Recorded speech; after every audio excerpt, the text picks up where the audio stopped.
อำลาลาจากไปจากคนชิดใกล้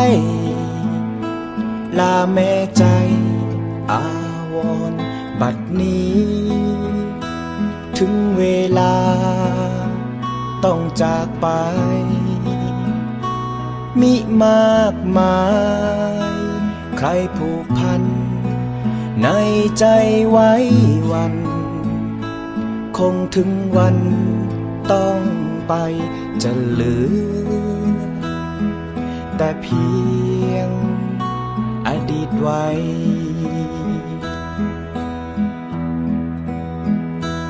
ทุกทนเดินเดียวได้ทุกทนใจแทบสลายกับความเหงาไม่มีเธอเคียงข้างฉัน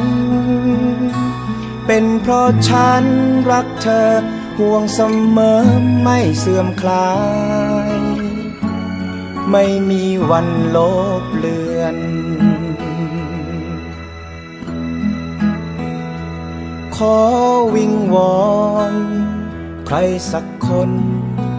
มีฤทธิ์ที่ยิ่งใหญ่นำฉันเดินต่อไปเพื่อฝันจะกลายเป็นความจริง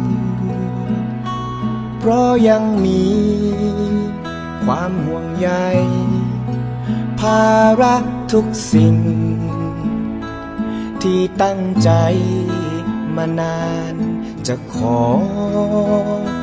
เดินต่อไปจนสุดทางทุกทนเดินเดียวได้ทุกทนใจแทบสลายกับความเหงาไม่มีเธอเคียงข้างฉันเป็นเพราะฉันรักเธอห่วงเสมอไม่เสื่อมคลายไม่มีวันลบเลือน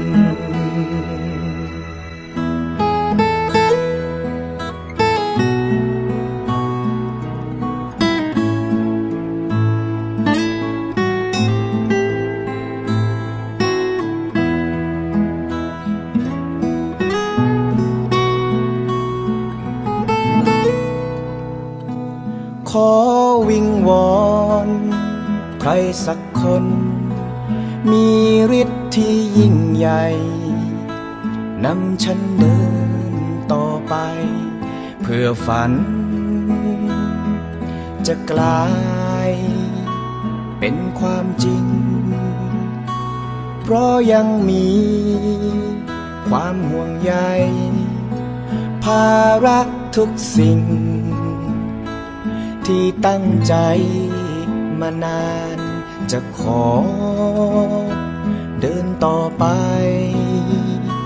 จนสุดทางทุกทนเดินเดียวได้ทุกทนใจแทบสลายกับความเหงาไม่มีเธอเคียงข้างฉันเป็นเพราะฉันรักเธอห่วงเสมอไม่เสื่อมคลายไม่มีวันลบเลื